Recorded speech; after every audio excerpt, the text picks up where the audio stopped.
this is the first proper event of the LA Auto Show, in our opinion. Honestly, what an event to start off with. This is the reveal of the ID Vizzion. So this is the latest, Erin, in a long line of concept cars from Volkswagen, part of the ID family.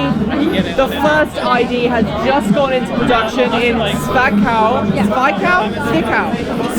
I've got to say it right, in Germany.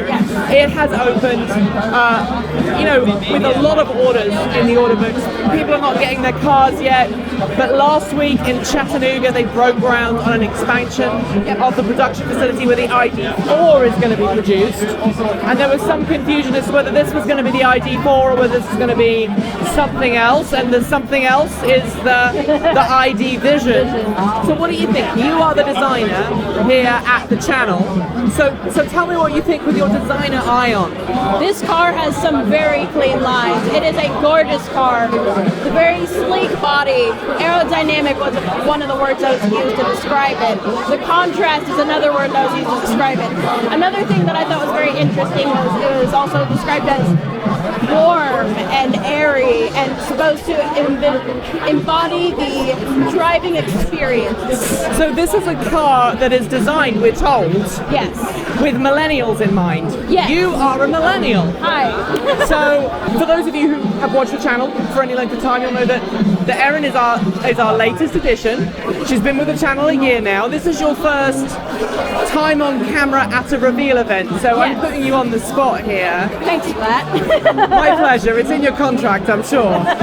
But we've been talking about you looking for a car, right? Yes. And you've currently got an older car. Yeah. Millennials are tending towards owning older cars because they don't want to get into debt maybe as much as my generation, which is a smart move, let's face it.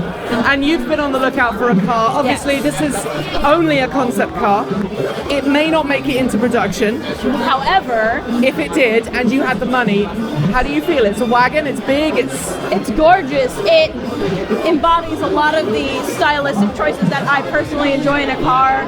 The clean lines, the simplistic design, it's very striking, but it's not too dramatic. Interestingly, it's not as concept car-y as some of the other vehicles we've seen from Volkswagen over the years. You know, those seats look like proper seats. They're not weird. It's very sporty. Right.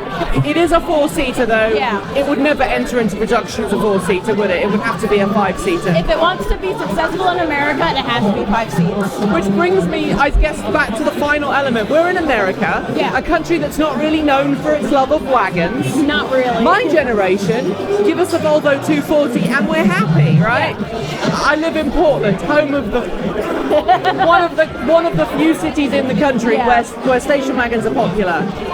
It's very strange that Volkswagen is unveiling a station wagon in America. So, you're the designer. Why do you think that is? One thing they mentioned while presenting the car is obviously that it takes some notes from SUVs. So obviously embracing that space, the wideness, a more American frame than a European frame.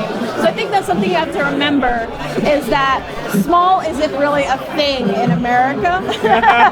That's true. But, and so what you're saying is this is more towards an SUV wagon rather than your traditional European wagon, which is much more a hatchback with a bit on the back. They're trying to appeal definitely to a much wider audience. Right. And I think something that appeals to millennials is smaller. Right. And maybe I'm speaking for other people, but I like smaller. Now let's talk range. I know that 300 miles is probably going to be quite an enticing thing for a young millennial. I'm not entirely sure if it's going to capture everyone's cup of tea. It's all right. I mean, the price, obviously, this is a car that's not going to be affordable for your generation anytime soon. Because, I mean, I'm looking at this now and I'm seeing 40 grand minimum. Oh, absolutely. If you look at the premium that a wagon has on top of a standard hatchback, then you're looking at 40 grand premium. Obviously, Volkswagen hasn't given any official specs, but there we are. So that's it from the first event as we've attended for the LA Auto Show. We're going to be back tomorrow. We'll be covering all of the LA Auto Show as much as we can here on this channel. But we'll be back very soon. I'm Nikki Gordon-Bloomfield. I'm Erin Carley. And we'll keep seeing you soon on Ecotricity. Take it easy.